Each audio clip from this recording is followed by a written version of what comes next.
충격적인 일이 벌어졌습니다. 최근 뉴욕 도시교통국에서 한국 지하철 시스템 도입을 위해 20억 달러 예산을 편성했다고 하는데요. 한국 지하철 스크린 도어 도입을 결정한 가장 큰 이유는 바로 최근 들어 서브웨이 푸싱 사건이 급증했기 때문이라고 합니다. 서브웨이 푸싱이란 승강장에 들어서는 순간 승객을 선로로 밀쳐버리는 행동을 말하는데요. 이와 같은 범죄가 늘어나자 피해를 막고자 뉴욕 도시교통국에서 고심 끝에 한국 지하철 스크린 도어 도입을 결정했다고 합니다. 지금부터 그 사연 자세하게 알아보도록 하겠습니다. 안녕하세요. 저는 마이클이라고 합니다. CNN에서 10년 넘게 기자로 일하면서 아시아 여러 나라를 다녀왔어요. 솔직히 말씀드리자면 저는 오랫동안 아시아 국가들에 대해 상당히 편협한 시각을 갖고 있었어요. 특히 중국에서의 경험이 제게 큰 충격이었거든요. 북적거리는 지하철, 불결한 공중화장실, 관리가 안 된 공공장소. 이런 경험들이 제 마음에 아시아의 많은 나라들은 작고 뒤처진 곳이라는 선입견을 심어줬어요. 그러다 어느 날 오랜 친구이자 한국 문화 전문가인 민준 씨한테서 연락이 왔어요. 민준 씨가 저와 동료 케이트를 한국으로 초대하면서 한국이 어떻게 빠르게 변화하고 성장했는지 직접 확인해 보라고 제안했거든요. 처음엔 솔직히 좀 망설였어요. 또 다른 아시아 국가에서 실망할 수도 있지 않을까 하는 생각이 들었어요. 그래도 민준 씨는 제가 정말 믿는 사람이었고 그의 진심 어린 제안에 혹시 중요한 이야기를 놓치고 있는 건 아닐까 싶더라고요. 그래서 결국 한국행 비행기에 올랐어요. 인천국제공항에 도착하는 순간부터 정말 모든 게 달랐어요. 밝은 조명, 깔끔하게 관리된 바닥, 한글과 영어로 확실하게 안내해주는 디지털 스크린들. 공항이 제가 상상했던 것보다 훨씬 현대적이고 깔끔했어요. 민준 씨는 공항에서 저희를 반갑게 맞아주었고 인천국제공항 관광 안내팀의 베테랑 서진 씨를 소개해줬어요. 서진 씨가 공항의 멋진 건축과 첨단 기술이 한국의 발전을 어떻게 보여주는지 자세히 설명해줬죠. 그리고 다음은 서울 지하철 체험이었는데 이건 정말 놀라웠어요. 역사나 객실이 모두 잘 관리되어 있어서 그 자체로 시민들에게 안정감을 주고 있었어요. 미국 뉴욕 지하철과 비교하면 정말 하늘과 땅 차이였어요. 서울역에는 스크린 도어가 설치되어 승강장 안전이 철저했고 비상통화 장치와 안전 발판, CCTV, AI 기반 모니터링 시스템까지 있어서 위급 상황에도 빠르게 대응할 수 있더라고요. 그때 저희를 향해 한 분이 다가오셨어요. 서울 지하철의 안전 관리와 승객 편의를 담당하시는 준호 씨였죠. 그분의 눈빛에서는 자신의 일에 대한 깊은 자부심이 느껴졌어요. 준호 씨의 안내를 따라 들어간 통제실은 수십 개의 화면에 흐르는 실시간 영상들, 그리고 그 앞에서 한순간도 긴장을 풀지 않는 기술자분들의 모습이 보였어요. 이분들의 집중된 눈빛 하나하나가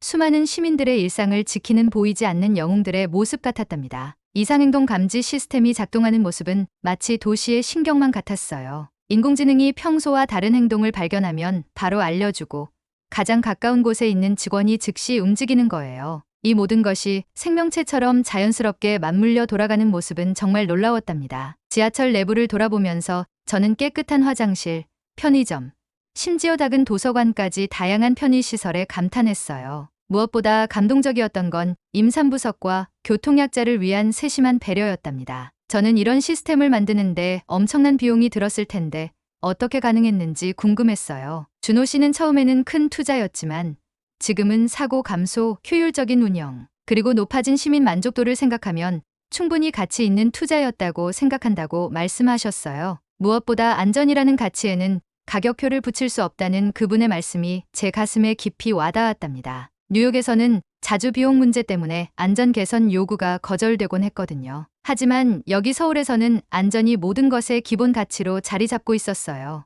역 밖으로 나오면서 저는 민준 씨에게 솔직한 제 느낌을 말했어요. 정말 충격적이었다고, 좋은 의미로요. 뉴욕에서는 매일 지하철 지연, 악취, 안전 문제로 고통받고 있는데 여기서 보니 그런 문제들이 해결 불가능한 게 아니었다는 걸 깨달았다고요. 준호 씨는 웃으시며 한국도 처음부터 이렇게 좋은 시스템을 가진 건 아니었다고 하셨어요. 끊임없는 개선과 시민들의 높은 의식, 그리고 정부의 지속적인 투자가 있었기에 가능했던 거래요. 그 말을 들으며 저는 변화는 불가능한 것이 아니라 단지 의지의 문제라는 것을 다시 한번 느꼈답니다. 그날 저녁, 동료 케이트 씨와 함께 한 식당에서 저녁을 먹으며 저는 오늘 하루 느낀 감정들을 정리해 보았어요. 제가 CNN 기자로서 이런 모습을 세계에 알릴 필요가 있다는 생각이 강하게 들었답니다. 그동안 한국에 대해 K-팝이나 드라마 같은 문화적인 측면이 줄을 이뤘다면 이제는 한국의 도시 인프라와 시스템에 관한 이야기도 세상에 알릴 때가 되었다고 느꼈어요. 시사를 마친 후 호텔로 돌아와 노트북을 열고 제 생각을 정리하기 시작했어요. 한국도 가고 싶어서 환장하겠네요. 라는 제목으로 특집 방송을 기획하면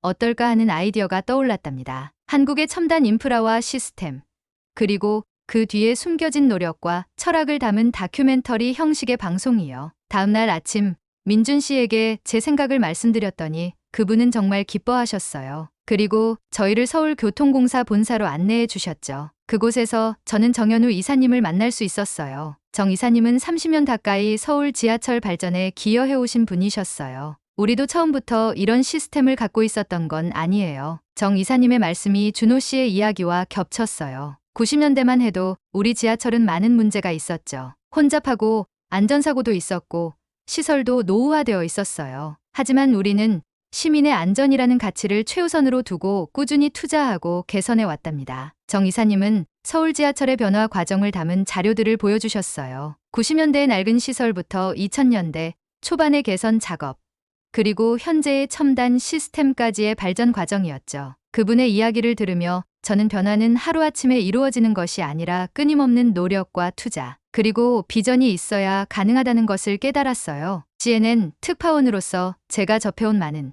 특히 개발도상국들의 경우 단기적인 성과에 집중한 나머지 장기적인 도시 발전 계획이 부재한 경우가 많았거든요. 하지만 서울은 달랐어요. 10년, 20년 후를 내다보는 비전이 있었고 그것을 실현하기 위한 구체적인 계획과 실행력이 있었답니다. 정 이사님과의 인터뷰를 마치고 나오면서 저는 이미 머릿속으로 특집 방송의 구성을 그리기 시작했어요. 첫 번째 에피소드는 서울 지하철의 발전 과정과 안전 시스템에 초점을 맞추고, 두 번째 에피소드는 그것이 시민들의 삶에 어떤 영향을 미쳤는지, 그리고 마지막 에피소드는 이런 시스템을 뉴욕 같은 도시들이 어떻게 벤치마킹할 수 있을지에 대한 내용으로 구성하면 좋겠다고 생각했답니다. 서울에서의 취재를 계속하며 저는 머릿속에 그렸던 특집 방송 구성안을 구체적인 기획서로 완성했어요. 밤새 영감에 취해 키보드를 두드리던 순간들이 아직도 생생하답니다. 완성된 기획안을 이메일로 CNN 본사에 보내고 뉴욕 시간에 맞춰 스티브 국장과의 화상회의를 요청했어요. 한국과 뉴욕의 시차 때문에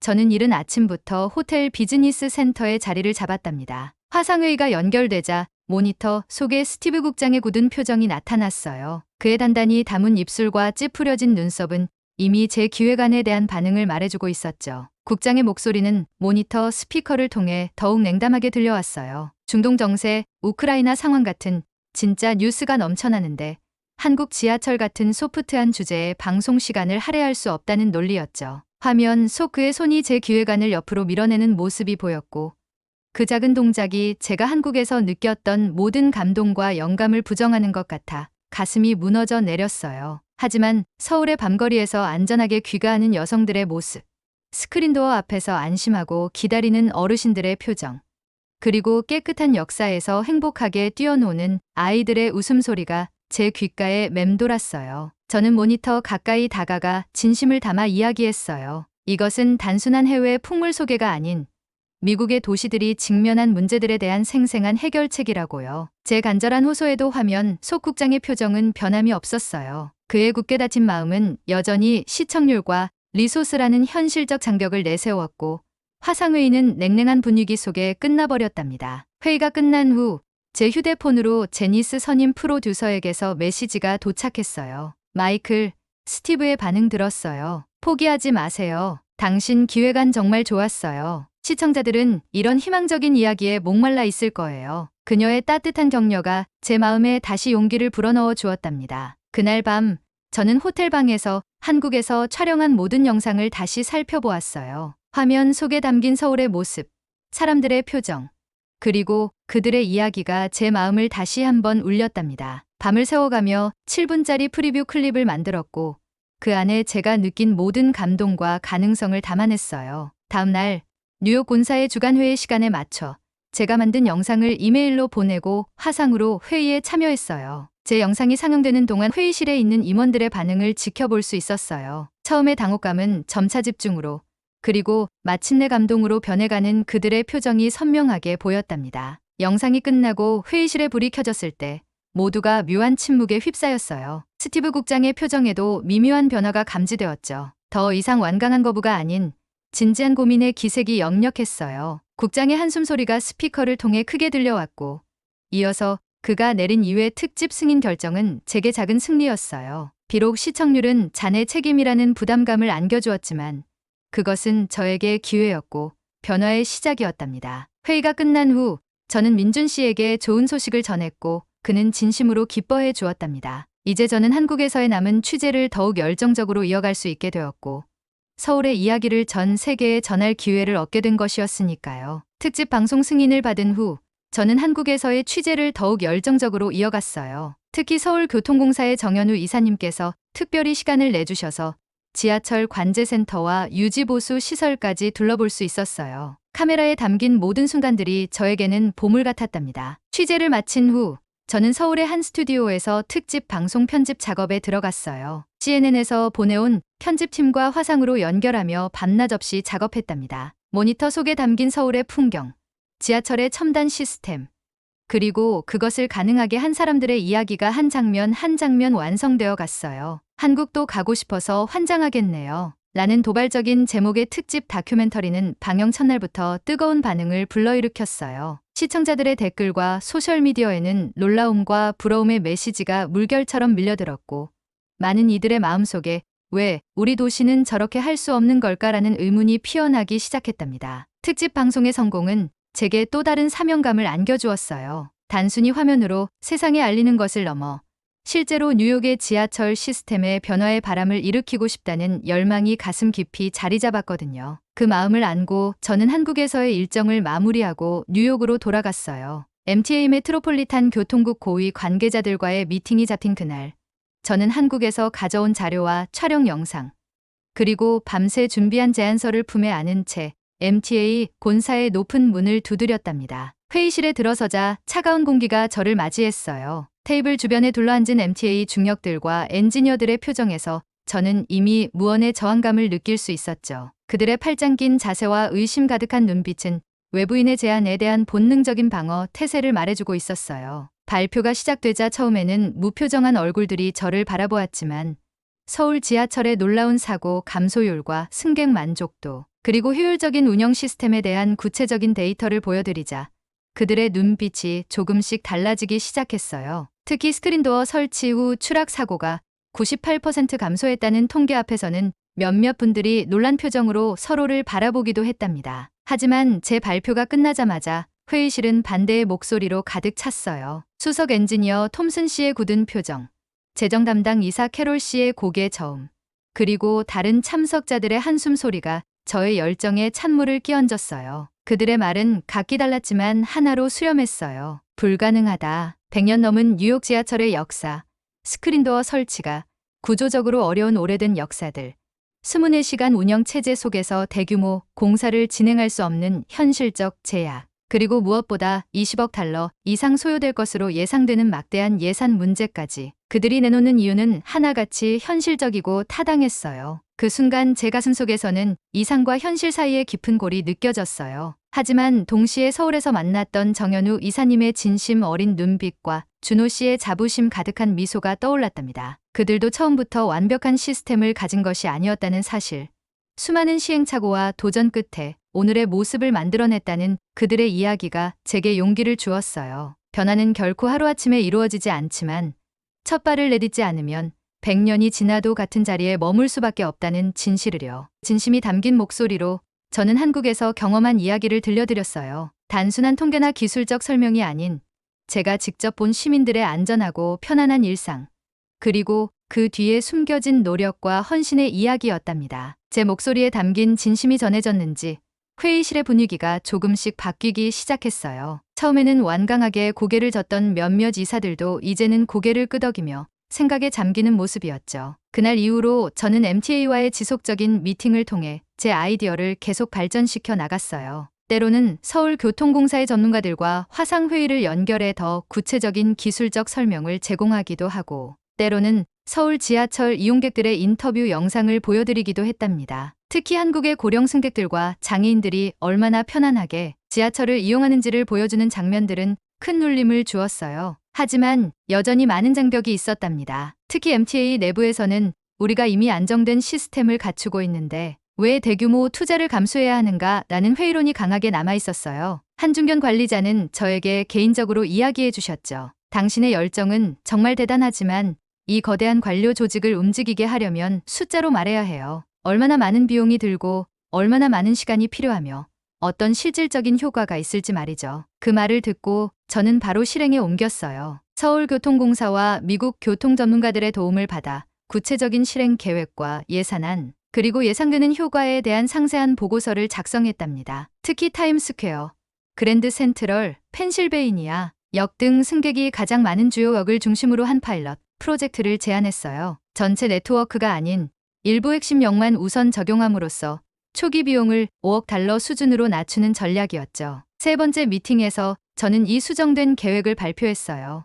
회의실의 공기가 이전과는 달랐답니다. 더 이상 완강한 저항이 아닌 진지한 고민과 검토의 분위기였어요. MTA 운영 책임자인 제임스 씨는 깊은 생각에 잠긴 표정으로 제 발표를 듣더니 마침내 입을 열었어요. 파일럿 프로젝트라 한번 시도해볼 만한 가치가 있을지도 모르겠네요. 하지만 시민들의 지지가 필요해요. 이런 대규모 프로젝트는 언제나 예산 문제로 반대 여론에 부딪히거든요. 그 말은 저에게 새로운 영감을 주었어요. 저는 CNN의 영향력을 활용해 더 안전한 뉴욕 지하철을 위한 시민 포럼을 개최했답니다. 서울에서 직접 준호 씨와 정현우 이사님을 초청해 뉴욕 시민들 앞에서 한국의 지하철 시스템을 소개하고 질의응답 시간을 가졌어요. 포럼은 온라인으로도 생중계되었고 참여 시민들의 열렬한 지지를 받았답니다. 특히 감동적이었던 순간은 휠체어를 타고 오신 83세 할머니의 이야기였어요. 저는 30년 넘게 뉴욕에 살면서 지하철 타는 걸 두려워했어요.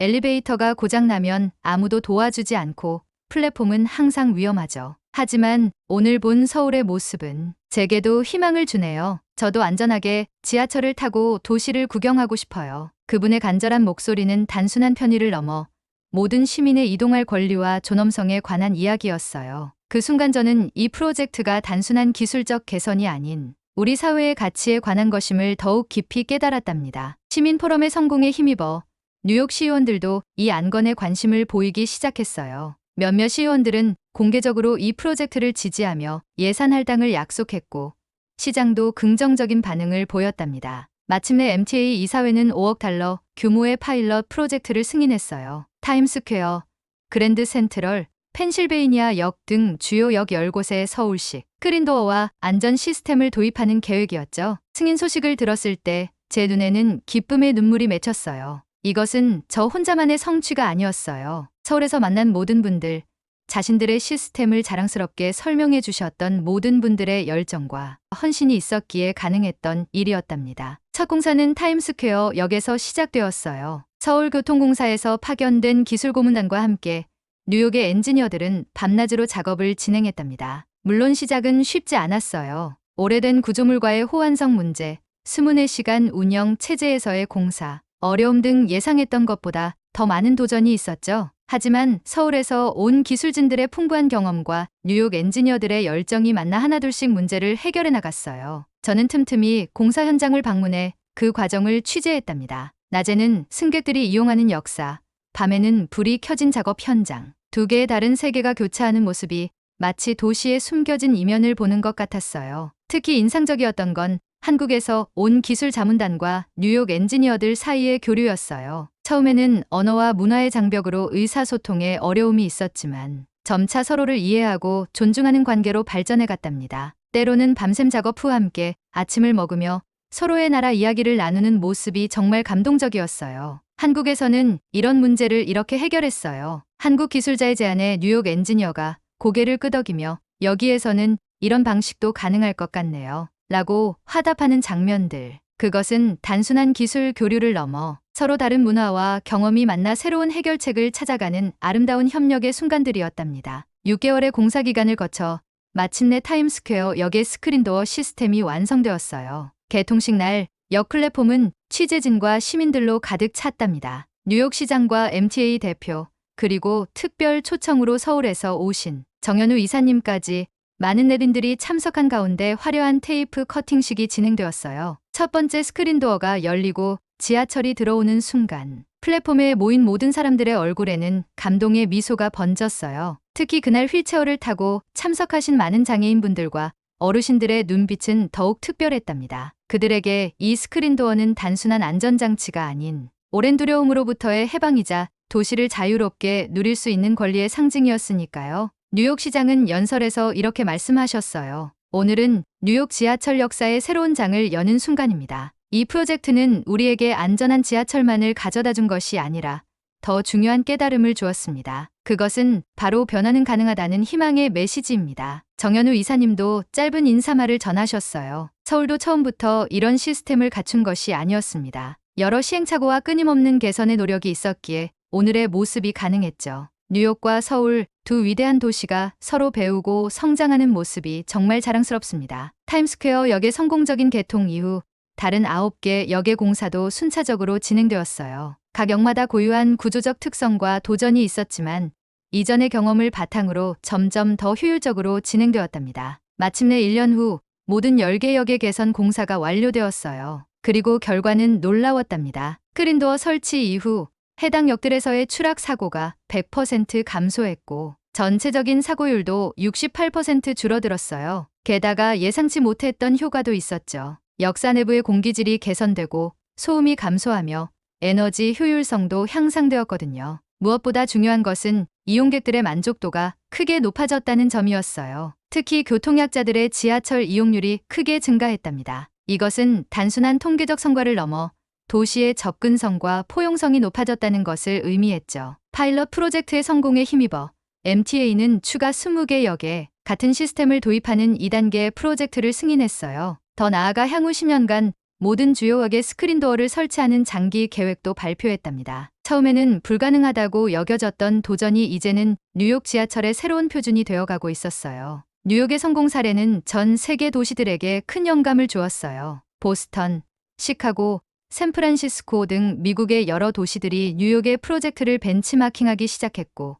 심지어 런던, 파리, 베를린 같은 유럽의 오래된 지하철 도시들도 관심을 보이기 시작했답니다. 저는 CNN 특별 취재팀의 일원으로서 이 글로벌 변화의 물결을 취재하는 특권을 누렸어요. 특히 감동적이었던 순간은 보스턴 교통국에서 뉴욕과 서울의 공동 기술팀을 초청해 자문을 구했을 때였어요. 회의실에서 서울의 전문가와 뉴욕의 엔지니어가 나란히 앉아 보스턴의 문제에 함께 해결책을 제시하는 모습은 도시 간 협력의 아름다운 표본이었답니다. 이런 도시 간 협력이 확대되면서 세계 주요 도시들의 교통 전문가들이 모이는 글로벌 도시 교통 안전 포럼이 서울에서 개최되었어요. 저는 기자이자 이 모든 변화의 촉매제 역할을 했던 사람으로서 특별 초청을 받았답니다. 2년 만에 다시 찾은 서울은 여전히 깨끗하고 효율적이었지만 이제 제 눈에는 더 많은 것이 보였어요. 그저 발전된 시스템이 아닌 그 뒤에 숨겨진 수많은 사람들의 노력과 헌신, 끊임없는 개선의 의지가 보였답니다. 그리고 무엇보다 중요한 건